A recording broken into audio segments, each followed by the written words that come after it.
Dans cette vidéo, nous allons faire des rappels de proportionnalité. Alors commençons par les définitions. Donc, deux grandeurs sont dites proportionnelles lorsque les valeurs de l'une s'obtiennent en multipliant par un même nombre, non nul, attention, les valeurs de l'autre. Ce nombre, c'est ce qu'on appelle le coefficient de proportionnalité. On a donc deux grandeurs proportionnelles qui sont deux grandeurs qui varient dans les mêmes proportions. C'est pour ça qu'on appelle ça de la proportionnalité. On peut créer un tableau qui va contenir des données proportionnelles.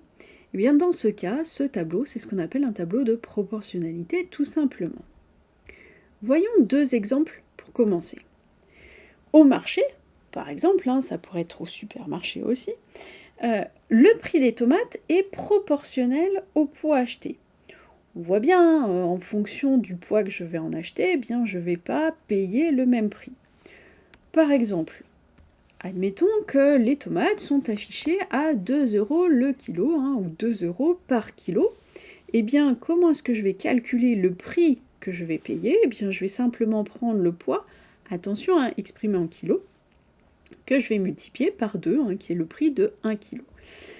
Et donc, on voit bien que mes deux grandeurs ici sont proportionnelles et mon coefficient de proportionnalité ici, c'est mon 2. Voyons un autre exemple.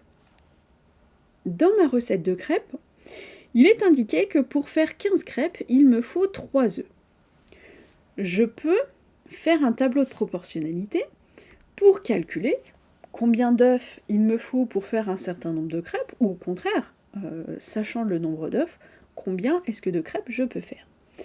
Alors, pour ça, on va mettre en première ligne, par exemple, le nombre de crêpes, en deuxième ligne, le nombre d'œufs, et donc, pour 15 crêpes, eh bien, ma recette me dit qu'il me faut 3 œufs. Donc, je l'indique ici. On voit, d'ailleurs, tout de suite, que en fait, on a deux coefficients de proportionnalité. Je peux regarder comment est-ce que je passe du nombre d'œufs au nombre de crêpes. Je vais ici multiplier par 5. On voit bien que je passe de 3 à 15 en faisant x 5. Donc j'ai un coefficient de proportionnalité ici de 5 pour passer du nombre d'œufs au nombre de crêpes. Mais j'aurais pu aussi regarder dans ce sens-là. Et dans ce sens-là, eh bien, c'est soit on dit qu'on divise par 5, soit on dit qu'on multiplie par 1/5. Je vous laisse regarder la vidéo sur les fractions si vous en avez besoin. Donc maintenant, admettons, dans mon frigo, j'ai un œuf. Combien est-ce que je peux faire de crêpes avec ? Eh bien, j'utilise mon coefficient de proportionnalité qui est ici. Je peux donc faire, 5 crêpes avec un seul œuf.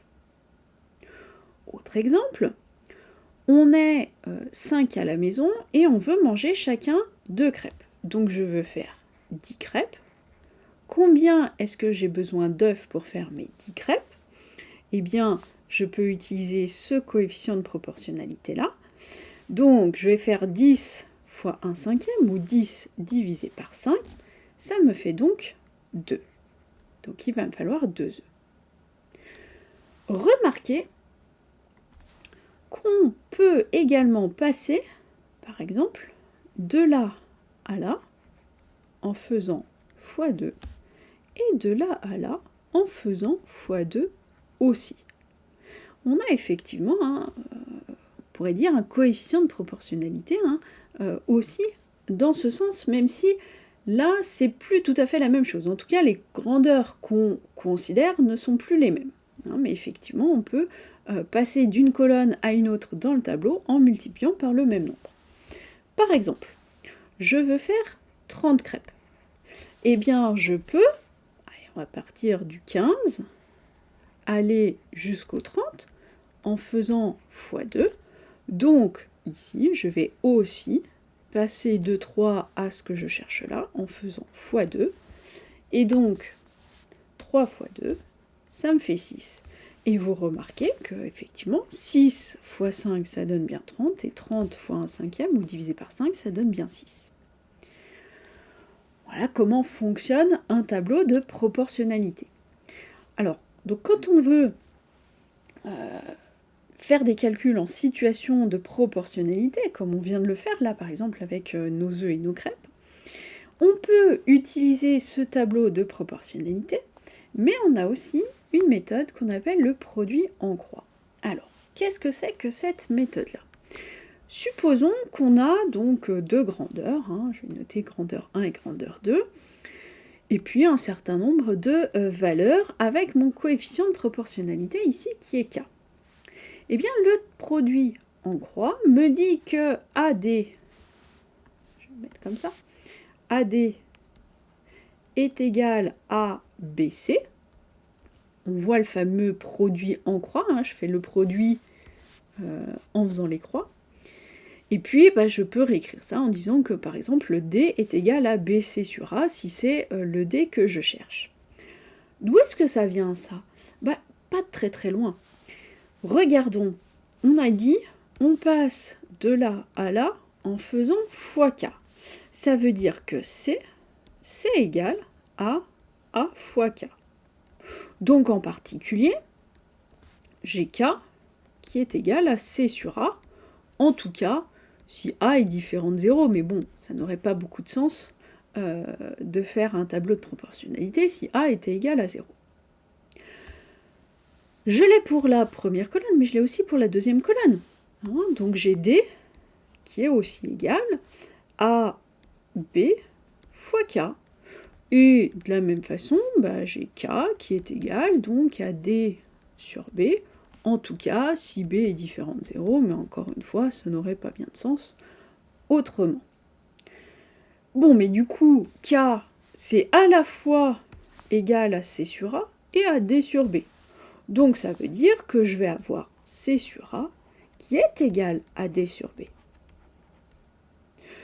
Maintenant, je peux, par exemple, multiplier par B mes deux côtés de mon égalité, comme B est différent de 0, ça ne va pas changer mon égalité, donc je vais avoir C fois B sur A qui est égal à D fois B sur B, mais mes B vont se simplifier, donc il me reste simplement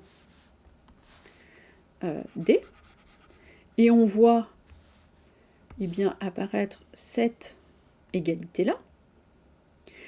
Et puis, je pourrais d'ici également multiplier plutôt des deux côtés du égal par A, auquel cas je vais avoir C fois B fois A sur A qui est égal à D fois A. Oui, mais là, j'ai mes A qui se simplifient, et donc j'obtiens C fois B qui est égal à D sur A. Bon, pour démontrer cette formule-là, j'ai utilisé quelques règles de calcul sur les fractions, quelques règles et notations de résolution des équations. Je vous laisse aller voir les vidéos concernées si jamais vous en avez envie et ou besoin. Bon, prenons un exemple. Comment est-ce qu'on utilise ce produit en croix? Eh bien, reprenons un exemple avec une recette de crêpes, donc toujours ma recette de crêpes. Pour 15 crêpes, il me faut 300 g de farine. Je veux faire 25 crêpes, combien est-ce qu'il me faut de farine? Alors, je peux faire mon petit tableau de proportionnalité. Je pourrais, bien évidemment, utiliser un coefficient de proportionnalité dans ce sens ou dans ce sens, voire utiliser les produits comme on l'a vu tout à l'heure. Mais je peux faire ici un produit en croix. Si je fais mon produit en croix, je sais que ça fois ça doit être égal à ça fois ça, ou mon x ici, qui est égal au produit de ces deux-là divisé par celui-là. Donc, mon produit en croix me dit que mon petit x là que je cherche, c'est 25 fois 300 divisé par 15. Je fais le calcul, je trouve 500. Donc, ça veut dire qu'il me faut 500 g de farine pour faire 25 crêpes. Allez, dernière définition. définition aux remarques, hein. Un pourcentage, eh bien, ça traduit une situation de proportionnalité où la quantité totale est ramenée à 100. C'est-à-dire que dans un tableau de proportionnalité, eh bien, on mettrait 100 hein, sur une des lignes, et puis on aura le pourcentage qui correspond à la même colonne, mais sur la ligne au-dessus ou au-dessous, tout dépend dans quel sens on l'aura écrit. On a une autre vidéo sur les pourcentages, si ça vous intéresse. Voilà qui conclut cette vidéo sur la proportionnalité.